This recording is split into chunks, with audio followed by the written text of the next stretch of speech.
Buongiorno a tutti da Bruno Pepi. Oggi vi parlo di Capodanno. Da Capodanno è il primo giorno dell'anno. La data del Capodanno dipende dalla particolare cultura e religione. In particolare, il giorno del Capodanno cade il 1 gennaio nel calendario gregoriano, cioè giuliano riformato, e nel calendario giapponese. Per le popolazioni che seguono il vecchio calendario giuliano, ad esempio, alcune chiese ortodosse e chiese orientali cattoliche a fini strettamente religiosi, l'inizio dell'anno è celebrato il 1 gennaio, ma che corrisponde oggi al 14 gennaio gregoriano. Il Capodanno cinese o Capodanno lunare si festeggia in diversi paesi dell'estremo oriente, tra cui Cina, Giappone, limitatamente a Okinawa, Corea, Mongolia, Nepal, Bhutan, in corrispondenza del novilunio che cade tra il 21 gennaio e il 20 febbraio. Il Capodanno vietnamita Ten Nguyen Dan si festeggia in concomitanza con quello cinese. Il Capodanno islamico si festeggia il primo giorno del mese di Muharram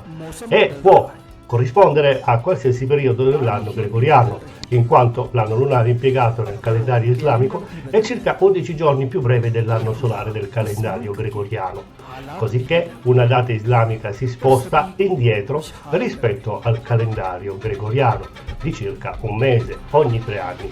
Per esempio, nel corso dell'anno gregoriano 2008 sono caduti 2 diversi capodanni islamici, quello dell'anno 1429 dell'Egira, corrispondente al 10 gennaio 2008, e quello dell'anno del 1430 dell'Egira, corrispondente al 28 dicembre 2008. Il Capodanno tibetano, che cade tra gennaio e marzo in Afghanistan, Iran, Tagikistan e tutti i paesi turco-islamici o turco-persiani, cioè Azerbaijan, Uzbekistan, Turkmenistan, la stessa Turchia e per gli abitanti uiguri dello Xinjiang, Nowruz coincide con l'equinozio primaverile 21 marzo. Anche il Nowruz della fede Baha condivide lo stesso giorno. Il Nowruz è una festa di origine mazdeista. La festa Telugu Ugadi si colloca tra i mesi di marzo e aprile. In Thailandia, Cambogia, Birmania e Bengala il Capodanno solare, detto Songkran, è invece compreso tra il 13 aprile e il 15 dello stesso mese, in occasione del cambiamento di posizione del Sole nell'anello dello zodiaco. In Bangladesh e altre aree asiatiche si celebra il 14 aprile o secondo il calendario lunisolare bengalese,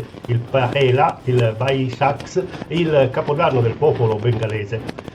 La festa Nupake si chiama Wet Tripantu e ha un luogo in occasione del solstizio d'inverno il 21 giugno per l'emisfero meridionale. La data coincide con il Capodanno Inca, Inti Raymi. Il Rosh Hashanah, il Capodanno ebraico, occorre generalmente nel mese di settembre. E Kutatash è il Capodanno etiopico in data 11 settembre. L'anno nuovo indù si festeggia 2 giorni prima di Diwali, il festa della luce, cioè a metà novembre. Yax, il Capodanno del popolo Sasha in Jakutsia, viene festeggiato il solstizio di giugno. Secondo il calendario gregoriano il 31 dicembre segna la fine di un periodo che solitamente finisce una settimana dopo Natale, dedicato al riepilogo dell'anno appena trascorso, specialmente nelle radio, nelle televisioni e nei quotidiani. I mass media spesso infatti pubblicano articoli o trasmettono notizie su quanto è avvenuto durante l'ultimo anno. Gli elenchi delle persone più in vista decedute durante l'anno appena terminato, i cambiamenti annunciati, previsti o prevedibili nel nuovo anno, come gli aumenti dell'energia elettrica, come la descrizione delle leggi che entreranno in vigore il 1 gennaio e l'oroscopo per l'anno che verrà, cosa sconsigliata per i cristiani. L'oroscopo è assolutamente da non sentire e ascoltare. Fuochi d'artificio a Capodanno. Questo giorno in molti luoghi è una festa religiosa di precetto. Liturgicamente si celebra la solennità della Madre di Dio, calendario romano generale, la circoncisione di Gesù, rito ambrosiano e messa tridentina. Nella notte di passaggio tra il 31 dicembre e il 1 gennaio si festeggia con il veglione di Capodanno. In occasione di questa celebrazione in molte città del mondo si sparano i tradizionali fuochi d'artificio, solitamente accompagnati nei paesi anglosassoni dalla canzone Auld Lang Syne.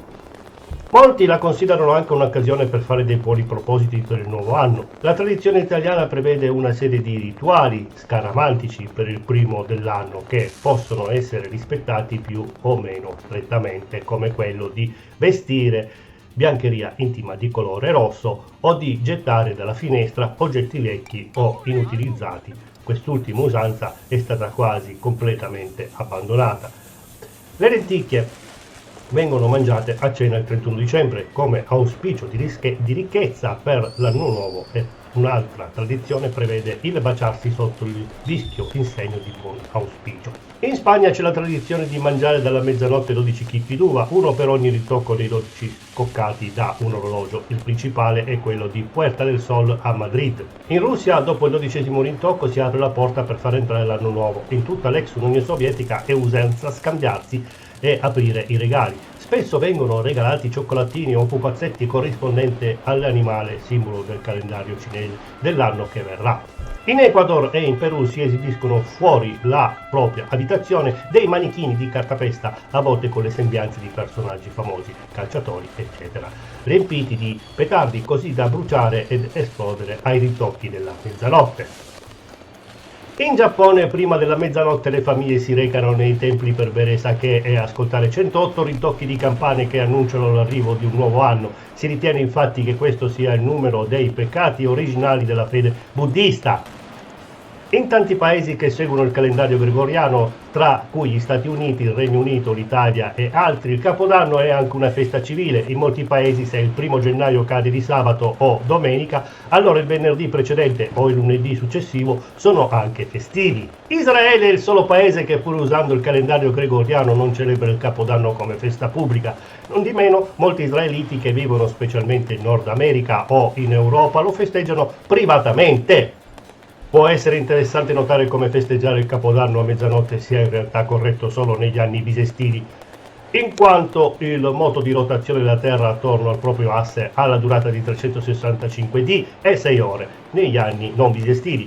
Il cambio d'anno scatta solamente alle ore 6 del 1° gennaio, mentre in quelli bisesti il passaggio da un anno al successivo si verifica a mezzanotte, dato che la somma delle 6 ore accumulate nei 4 anni viene convertita in un giorno, il 29 febbraio. Storia. La scelta di considerare il 1° gennaio quale primo giorno dell'anno consegue l'introduzione del calendario giuliano promulgato da Giulio Cesare nell'anno 46 a.C.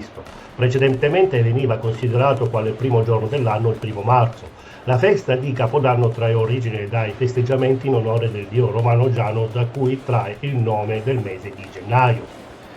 Nel VII secolo i pagani delle Fiandre, seguaci dei Druidi, avevano il costume di festeggiare il passaggio al nuovo anno. Tale culto pagano venne deplorato da Sant'Egidio, morto nel 659 o nel 660, che redarguì il popolo delle Fiandre dicendo loro: a Capodanno nessuno faccia empie ridicolaggini quali l'andare mascherati da giovenche o da cervi o fare scherzi e giochi, e non stia a tavola tutta la notte né segua l'usanza di doni augurali o di libagioni eccessive. Nessun cristiano creda in quelle donne che fanno i sortilegi con il fuoco, né sieda in un accanto che è opera diabolica. La sua origine convenzionale nel calendario giuliano va però anticipata al 153 a.C. per l'esigenza della Repubblica Romana di nominare il più velocemente possibile le console Quinto Fulvio Nobiliare per inviarlo nella Liberia celibataria e nella Lusitania, dove era scoppiata una feroce sommossa capitanata dal barbaro Gladiato. Così avvenne che il console venne nominato con 3 mesi e mezzo in anticipo rispetto alla abitudine romana di nominare un console il 15 marzo come negli anni precedenti. Nel Medioevo molti paesi europei usavano il calendario giuliano, ma vi era un'ampia varietà di date che indicavano il momento iniziale dell'anno. Per esempio, dal XII secolo fino al 1752 in Inghilterra e in Irlanda il Capodanno si celebrava il 25 marzo, giorno dell'Incarnazione, e usato a lungo anche a Pisa e in seguito a Firenze, mentre in Spagna fino all'inizio del 600 il cambio dell'anno era il 25 dicembre, giorno della Natività. In Francia, fino al 1564, il Capodanno veniva festeggiato nella Domenica di Resurrezione, chiamato anche stile della Pasqua. ma con l'editto di Roussillon del 9 agosto 1564 fu deciso di considerare il 1 gennaio come primo giorno dell'anno. La riforma entrò tuttavia in vigore in tutta la Francia solo nel 1567, regnante Carlo IX a Venezia, fino alla sua caduta avvenuta nel 1797, era il 1 marzo, mentre in Puglia, in Calabria e in Sardegna lo si festeggiava seguendo lo stile bizantino che lo indicava il 1 settembre, 14 settembre del calendario gregoriano, tant'è vero che in sardo settembre si traduce Caputanni, dal latino caput anni. Queste diversità locali, che specialmente nel Sacro Romano Impero variavano spesso da città a città, continuarono anche dopo l'adozione del calendario gregoriano. Solo nel 1691 Papa Innocenzo XII emendò il calendario del suo predecessore, stabilendo che l'anno dovesse cominciare il 1 gennaio, cioè secondo lo stile moderno o della circoncisione. L'adozione universale del calendario gregoriano fece sì che la data del 1 gennaio come inizio dell'anno divenisse infine comune. Svariati regimi politici hanno istituito riforme del calendario più o meno lungo la durata. Una delle più intrusive, che cercava di riformare il calendario su basi astronomiche e razionali, fu quella adottata in Francia durante la Prima Repubblica, il cosiddetto calendario repubblicano, col 21 settembre, abbandonato poi durante il Primo Impero. Anche durante il periodo fascista in Italia il regime istituì il 28 ottobre, anniversario della marcia su Roma, come proprio Capodanno, associato a una numerazione degli anni parallela a quella della tradizionale, contando come anno 1 dell'era fascista il periodo tra il 28 ottobre 1922 e il 27 ottobre 1923 e gli altri a seguire. Questa modalità, utilizzata nel Regno d'Italia durante tutto il ventennio fascista, fu continuata dalla Repubblica Sociale Italiana e abbandonata con la caduta di quest'ultima il 25 aprile 1945. In Italia il primo giorno dell'anno, quale giorno festivo, è disciplinato dalla legge 23 giugno 1874 numero 1968 e poi dalla legge 27 maggio 1949 numero 260. La notte di San Silvestro o vigilia di Capodanno corrisponde alla notte tra il 31 dicembre e il 1 gennaio, Capodanno. Essa è celebrata in diversi modi a seconda della nazione. Si chiama così in quanto il 31 dicembre il santo che si festeggia è appunto San Silvestro Papa. Il 31 dicembre viene spesso anche erroneamente chiamato Capodanno, pur trattandosi in realtà solo della vigilia di esso. Generalmente a partire da 10 secondi prima della mezzanotte si usa fare il conto alla rovescia fino ad arrivare a 0, augurando quindi il buon anno nuovo, brindando con spumante e guardando o accendendo fuochi di artificio. Una tradizione meno comune è quella di tenere in mano durante il conto alla rovescia, oltre al bicchiere di spumante, anche dell'uva e 3 monetine diverse come portafortuna. Ogni regione italiana possiede comunque tradizioni diverse. In alcune regioni, per esempio, si gioca a tombola o ad alcuni giochi per intrattenersi fino allo scoccare del nuovo anno e anche dopo. I cristiani dovrebbero andare alle feste? Cosa dice la Bibbia riguardo alle feste? Risposta: state molto attenti. La risposta breve a questa domanda è: dipende dalla festa. Le feste sono popolari perché costituiscono una piacevole opportunità di incontrare amici, nuove persone, rilassarsi e godere della compagnia degli altri. Gli esseri umani sono creature sociali, viviamo, lavoriamo e socializziamo in gruppi. Dunque, quando desideriamo partecipare ad una festa, stiamo rispondendo al bisogno di interazione umana, divertimento e relax. È normale e naturale. Per i cristiani il desiderio di interazione umana ha la dimensione aggiuntiva di volere e desiderare la comunione. La parola greca tradotta come comunione nel Nuovo Testamento è koinonia, che significa associazione, partecipazione, interazione sociale e comunicazione. Il concetto importante per la comunione cristiana è quello di associazione. La Bibbia ci dice che siamo stati chiamati in comunione, associazione con Cristo, 1 Corinzi 1,9, con il Padre, 1 Giovanni 1,3 e con lo Spirito Santo, Filippesi 2,1. Giovanni ci dice che come credenti dobbiamo avere comunione gli uni con gli altri per virtù del sangue che Cristo ha sparso sulla croce, Giovanni 1,7. Paolo aggiunge l'idea che la comunione con Cristo significa partecipare della sua sofferenza. Filippesi 3,10. Veniamo anche avvertiti di non avere parte con il male, 1 Corinzi 10,20. Così come la luce e l'oscurità sono incompatibili, allo stesso modo non ci dovrebbe essere associazione tra i cristiani e il peccato. Il problema alla base della domanda "i cristiani dovrebbero andare alle feste" è che le feste delle quali si parla non sono quasi mai feste di comunione. Non ci sarebbe neppure ragione di porre la domanda se tali feste fossero di comunione cristiana. No, questa domanda riguarda quasi sempre feste che includono consumo eccessivo di alcol, minorenni che bevono, droghe e o sesso. Certamente esistono non cristiani che festeggiano in modo innocuo ed ad ogni modo è necessario evitare qualunque festa comporti la presenza di cose immorali e o illegali. Come credenti dobbiamo proteggerci dalla tentazione, ricordando che le cattive compagnie corrompono i buoni costumi. 1 Corinzi 15,33.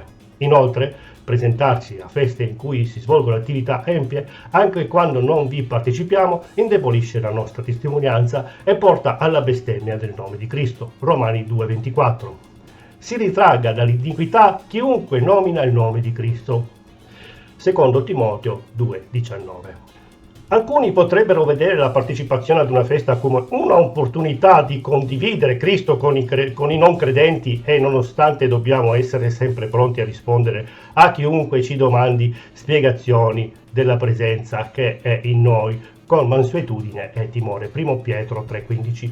Ciò presuppone che i non credenti presenti alla festa siano interessati al Vangelo. Raramente tale opportunità si presenta in una festa in cui ci sia da bere, si faccia uso di droghe e ci si dedichi all'attività sessuale. Dunque, nonostante noi cristiani dobbiamo sfruttare ogni occasione per avere comunione con altri credenti, dobbiamo evitare di aprirci alle tentazioni o a qualsiasi cosa comprometta la nostra vita in Cristo e la nostra testimonianza ad un mondo che ci osserva. Bene, grazie a tutti per avermi seguito, tante benedizioni, spero che il video vi sia piaciuto e di essere stato abbastanza chiaro e soprattutto utile. Se avete domande e o suggerimenti, scrivetemi anche sulla mia pagina Facebook o YouTube di Chiesa Cristiana Evangelica d'Italia, oppure su WhatsApp al numero 339 3461 889. Iscrivetevi anche sul mio canale YouTube, mettete like, mi raccomando, mi trovate con il nome Bruno Pepi o Chiesa Cristiana Evangelica d'Italia, oppure sul nuovo canale dei Salmi o della Bibbia Antico e Nuovo Testamento, dove potete trovare tutti i video precedenti sia nella serie del Vecchio Testamento che del Nuovo Testamento con i vari personaggi biblici. Arrivederci da Bruno Pepi al prossimo video, vi auguro buon Santo Silvestro e felice anno nuovo!